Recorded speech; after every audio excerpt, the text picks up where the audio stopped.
Selamat datang di acara Baru Terang. Pernahkah Anda melihat kitab Habakuk 2 ayat 20 ditulis dan ditempatkan di podium dalam sebuah gereja?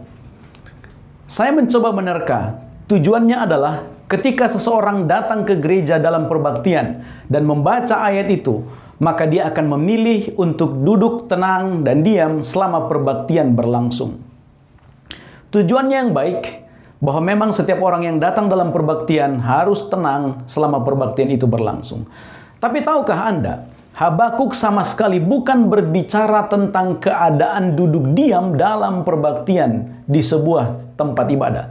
Ada pesan yang lebih dalam yang ingin Habakuk sampaikan lewat kitab Habakuk 2 ayat 20. Mari kita lihat latar belakang kitab Habakuk ditulis. Habakuk melihat ada hal yang seharusnya tidak terjadi di Yehuda, tapi terjadi. Dan sebaliknya, ada hal yang seharusnya terjadi, tetapi tidak terjadi.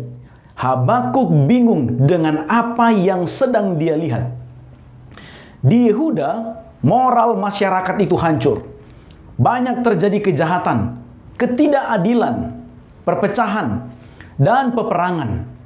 Keluhan Habakuk dalam pasal 1 ayat 2-4 katakan demikian. Berapa lama lagi aku berteriak, tetapi tidak engkau dengar. Aku berseru, tidak engkau tolong. Mengapa engkau memperlihatkan kejahatan, aniaya, dan kekerasan di depan mataku? Orang fasik mengepung orang benar, dan keadilan muncul terbalik. Habakuk merasa mengapa Tuhan yang Maha Kuasa itu, yang sebenarnya dapat berbuat yang lebih baik untuk memperbaiki keadaan, seolah tidak berbuat apa-apa. Bahkan penyembahan berhala kembali muncul karena dulu sudah sempat dihentikan oleh Yosia ketika dia memerintah sebagai raja. Tetapi Tuhan tidak membiarkan Habakuk larut dalam kebingungannya. Dalam Habakuk pasal 1 ayat 5-11, respon Tuhan untuk menjawab kebingungan Habakuk. Lihatlah, perhatikanlah, dan janganlah heran. Aku akan melakukan sesuatu yang engkau saja sulit untuk mempercayainya. Tetapi sebagai ganti semakin jelas, Habakuk justru bertambah bingung. Di ayat yang ke-12 di pasal yang sama, bagaimana mungkin bangsa yang terang-terangan menentang Tuhan, yaitu bangsa Kasdim, dipakai oleh Tuhan untuk memberikan hukuman kepada bangsa Yehuda? Habakuk bingung. Dia sedang berusaha untuk mendamaikan teologinya tentang Tuhan dengan realita yang sedang dia lihat, bahkan dengan rencana yang sedang dia dengar dari Tuhan.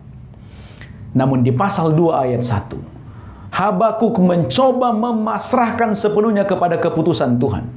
Dia katakan demikian, aku mau berdiri di tempat pengintaianku dan berdiri tegak di menara. Aku akan meninjau dan menantikan apa yang difirmankannya kepadaku dan apa yang akan dijawabnya atas pengaduanku. Lalu kita tiba di Habakuk pasal 2 ayat 20. Tuhan ada dalam baitnya yang kudus. Berdiam dirilah di hadapannya, ya segenap bumi. Yang Habakuk mau sampaikan bukanlah mengenai duduk diam di dalam perbaktian dalam rumah ibadah.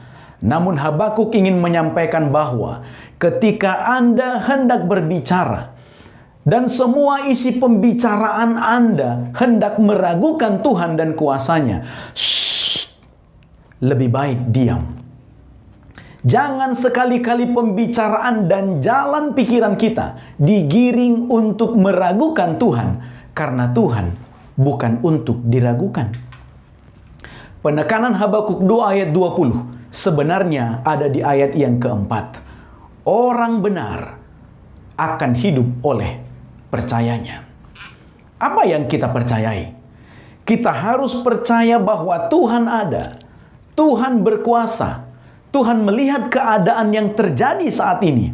Tuhan mampu membuat keadaan lebih baik. Dia dapat merubah sesuatu yang paling buruk sekalipun menjadi sesuatu yang sangat baik. Oleh sebab itu, kitab Habakuk ditutup dalam pasal 3 Di ayat yang ke-17 dan 18, Habakuk mendeklarasikan keyakinannya kepada Tuhan.